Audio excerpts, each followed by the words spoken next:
Hello students, strongest studies में आप सभी का स्वागत है। गोस्की प्रमेय पर आधारित या गोस्की प्रमेय के अनुप्रयोग पर आधारित एक बहुत ही इम्पोर्टेंट क्वेश्चन है जो 2011, 13, 15, 16, 17, 18, 19, 20, 22 और 23 में लगातार बोर्ड परीक्षा में आया हुआ है। तो अच्छे से समझ लेंगे। गोस्की प्रमेय के आधार पर एक समान आवेशित अनंत समतल चादर के कारण वैद्युत क्षेत्र की तीव्रता ज्ञात कीजिए। ये कोई समतल चादर है और समतल चादर के द्वारा मान लिया बिंदु P पर वैद्युत क्षेत्र की तीव्रता कैलकुलेट करनी है। तो इसमें जो लिखना है माना एक समतल चादर है जिससे r दूरी पर किसी बिंदु P पर एक वैद्युत क्षेत्र की तीव्रता ज्ञात करनी है। जैसे ही समतल चादर को आवेश प्लस Q दिया जाता है तो इस चादर पर वो एक समान रूप से फैल जाता है। बिंदु P के सममिति से यानी सिमिट्री के साथ एक P डैश बिंदु शीट की दूसरी तरफ है और इन दोनों को मिलाता हुआ एक पृष्ठ खींचते हैं, पृष्ठ बनाते हैं। कैसा पृष्ठ बनाते हैं? बेलनाकार। इस पृष्ठ को कहते हैं गॉसियन पृष्ठ। इस पर दो चीज़ें हैं, एक तो इसका वक्रीय पृष्ठ है और एक ये दोनों सिरे हैं। जो सिरा है मान लिया कि इस सिरे का क्षेत्रफल dA है, स्मॉल dA है और इसका भी इस सिरे का भी क्षेत्रफल है स्मॉल dA। तो इसका क्षेत्रफल वेक्टर हो जाएगा d वेक्टर A और जो इस आवेश के कारण बिंदु P पर जो क्षेत्र की तीव्रता E आई है और ये जो क्षेत्रफल वेक्टर आया है दोनों की दिशा एक समान है। तो इसमें दोनों सिरों पर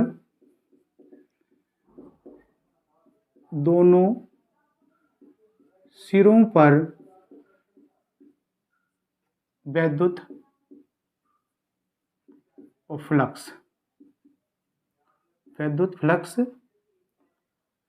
जो आएगा वो आएगा phi1e कह रहा हूँ मैं इसको, इक्वल्स E इंटू dA।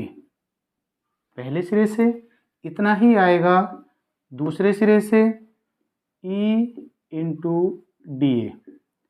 इसको लिख सकते हैं E dA cos theta plus E dA cos theta. दोनों एक ही दिशा में हैं तो थीटा की वैल्यू 0 हो जाएगी और कोस 0 की वैल्यू होती है 1। तो ये आया E dA plus E dA। Total आ जाएगा ये E into 2E into dA। Equation first. ये कौन सा आया? दोनों सिरों द्वारा जो फ्लक्स गुजर रहा है। अब जो वक्रीय पृष्ठ है, ये वाला जो पृष्ठ है इस पर भी एक स्मॉल एलिमेंट मान लेंगे क्षेत्रफल का और जिसका क्षेत्रफल वेक्टर है d वेक्टर A और क्षेत्र की तीव्रता इधर है तो ये इन दोनों के बीच का जो कोण है वो हो गया 90। तो पूरे पृष्ठ के द्वारा जो वक्रीय पृष्ठ है इसके द्वारा जो फ्लक्स आएगा वो 0 हो जाएगा क्योंकि cos 90 की वैल्यू होती है 0। तो ये आएगा वक्रीय पृष्ठ द्वारा वैद्युत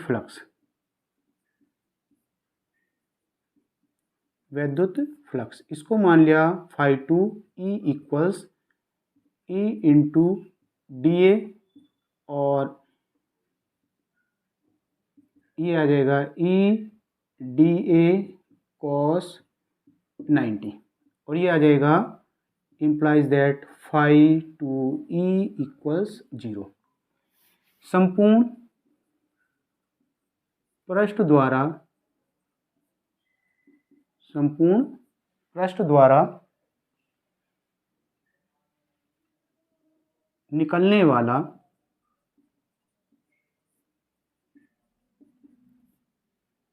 कुल फ्लक्स ये आ जाएगा phi e equals phi1e plus phi two E, दोनों की वैल्यू रखेंगे तो फाई ई इक्वल्स आ जाएगा 2 इंटू ई इंटू डी ए। अगर पूरे पृष्ठ का कैलकुलेट करेंगे तो डी ए की जगह हम ए लिख सकते हैं या इसको लिख सकते हैं, या phi E equals 2 into E into A, ये आया। ठीक है, अब इसमें गॉस की प्रमेय क्या कहती है? गॉस की प्रमेय से फाई ई इक्वल्स होता है 1 upon epsilon not Q upon A, नहीं एप्सिलॉन नॉट इंटू क्यू। अब ये आया इतना, इन दोनों की कंपेयर कर देंगे तो 2e a इक्वल्स आया 1 upon epsilon not Q, equals आ जाएगा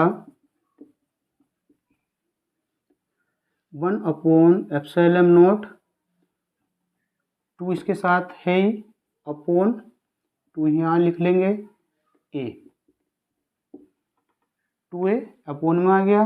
क्यू अपॉन ए जो होता है वो होता है सरफेस चार्ज डेंसिटी या क्षेत्रफल आवेश घनत्व, और इसको डिनोट करते हैं चूंकि सिग्मा इक्वल्स होता है क्यू अपॉन ए, क्षेत्रफल आवेश घनत्व। ठीक है, तो इसलिए E इक्वल्स आ जाएगा 1 upon 2 epsilon naught into sigma, और इंटू सिग्मा की जगह मैं लिख दूँ E equals sigma upon 2 epsilon not. ये आ जाएगा किसी समतल चादर जो कि अनंत लंबाई की है के कारण उत्पन्न वैद्युत क्षेत्र की तीव्रता, E equals sigma upon 2 epsilon not. दोबारा से समझेंगे, इससे पहले लिखना क्या है, माना एक समतल चादर है जिसको प्लस क्यू आवेश दिया जाता है, आवेश इस चादर पर एक समान रूप से फैल जाता है। मान लिया चादर से r दूरी पर एक बिंदु P है तथा जहाँ पर वैद्युत क्षेत्र की तीव्रता कैलकुलेट करनी है, इसके विपरीत दिशा में सममिति पर एक बिंदु P डैश है, दोनों को मिलाता हुआ एक पृष्ठ खींचते हैं जिसको गॉसियन पृष्ठ कहेंगे। ये पृष्ठ बेलनाकार हो गया। अब इसके दोनों सिरे से गुजरने वाला फ्लक्स कैलकुलेट कर लेंगे और इसके वक्रीय पृष्ठ से गुजरने वाला फ्लक्स कैलकुलेट कर लेंगे। ये आ जाएगा 2e इंटू डी ए, और ये आ जाएगा 0 क्योंकि E और जो वेक्टर क्षेत्रफल वेक्टर है इन दोनों के बीच का कोण है 90, ये 0 आया था। तो संपूर्ण जो पृष्ठ बना है गॉसियन, इसके द्वारा जो कुल फ्लक्स गुजर रहा है वो हो जाएगा phi equals 2 into E into A. अब गॉस की प्रमेय के अनुसार होता है phi equals 1 upon epsilon naught into Q, दोनों को बराबर कर देंगे, ई इक्वल्स आ जाएगा इतना, और क्यू अपॉन ए इक्वल्स होता है सिग्मा, जिसको कहते हैं क्षेत्रफल आवेश घनत्व। नेक्स्ट क्वेश्चन है, गॉस की प्रमेय से कूलाम के नियम का निगमन कीजिए।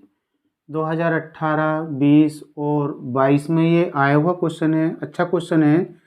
तो इसमें जो कूलाम का नियम होता है, F इक्वल्स होता है 1 upon 4 pi epsilon not q 0 upon r square, या Q1 Q2 upon r square. ये गॉस के प्रमेय से हमें सिद्ध करना है। मान लिया कि कोई आवेश Q है जो बिंदु O पर रखा है और इससे R दूरी पर एक बिंदु P है जिस पर एक छोटा सा, जिस बिंदु से गुजरता हुआ एक पृष्ठ खींच लेते हैं जिसका क्षेत्रफल A है। इस पृष्ठ को कह सकते हैं कि ये गॉसियन पृष्ठ है। गॉसियन पृष्ठ खींच लेते हैं। अब इस पूरे पृष्ठ का क्षेत्रफल है A, इस क्षेत्रफल का एक छोटा सा एलिमेंट dA मान लेते हैं, जिसका क्षेत्रफल वेक्टर डी वेक्टर ए है और इस आवेश के कारण बिंदु P पर जो वैद्युत क्षेत्र की तीव्रता आई है वो है वेक्टर E। दोनों की दिशा एक है, तो इस अल्प भाग से या अल्प क्षेत्रफल से जो गुजरने वाला फ्लक्स होगा वो हो जाएगा d phi E equals E dot d A. इसको लिख सकते हैं E d A cos theta. अब दोनों एक ही दिशा में हैं तो थीटा की वैल्यू हो जाएगी 0, तो ये आ जाएगा E into d A cos 0 और डी फाई ई इक्वल्स आ जाएगा ई इंटू डी ए, वो 0 की वैल्यू होती है 1। ये आ गई इक्वेशन 1। तो ये आया अल्प क्षेत्रफल डी ए से गुजरने वाला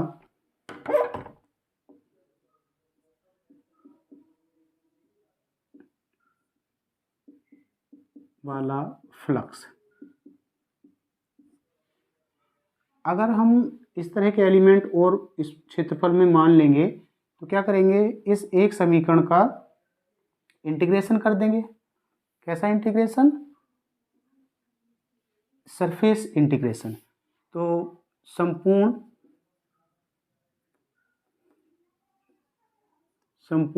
पृष्ठ से गुजरने वाला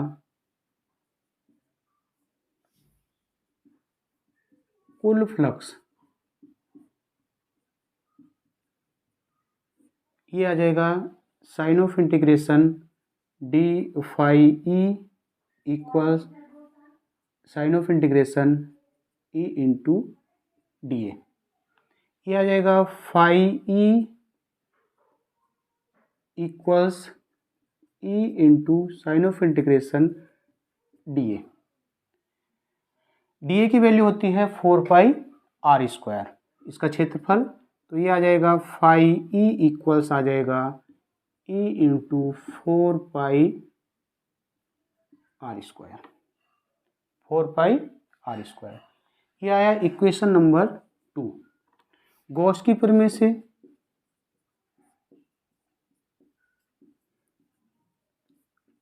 कहती है फाई ई इक्वल्स 1/एप्सिलॉन क्यू।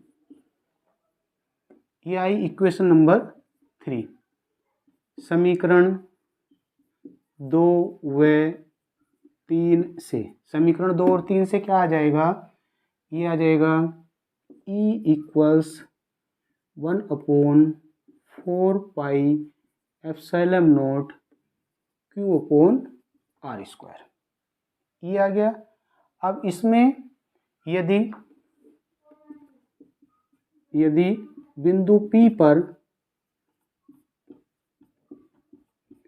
एक परीक्षण आवेश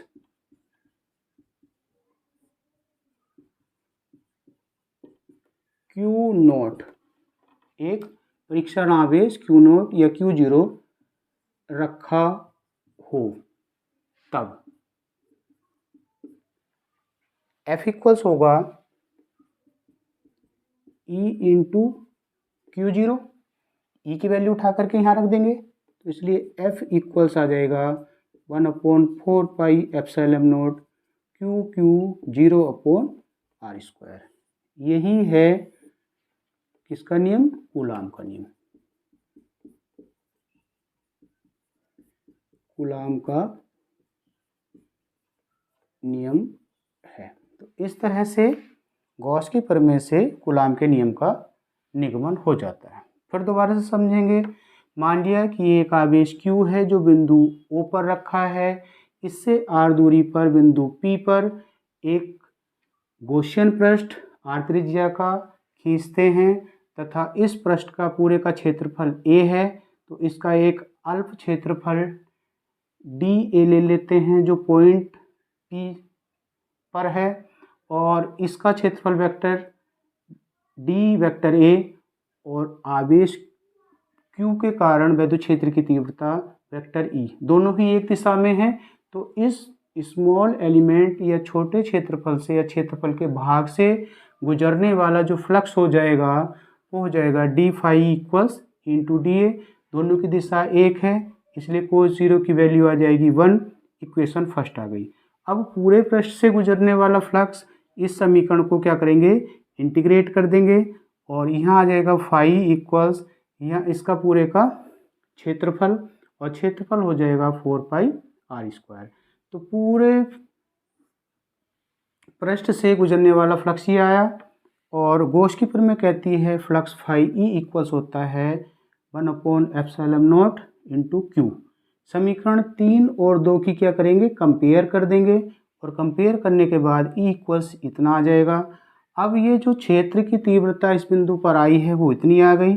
यदि इस बिंदु पर कोई परीक्षण आवेश Q0 रखा हो तो ये जो क्षेत्र है इस क्षेत्र में वो परीक्षण आवेश एक फोर्स महसूस, एक बल महसूस करेगा F equals E into Q0। ई की वैल्यू उठा करके यहाँ से रख देंगे और यही बन जाएगा कूलाम का नियम F equals 1/4 pi epsilon 0 Q0 upon r square. यही हो जाएगा कूलाम का नियम। तो अगर वीडियो पसंद आ रही है तो ज़्यादा से ज़्यादा शेयर कीजिए, चैनल को सब्सक्राइब कीजिए। Thank you.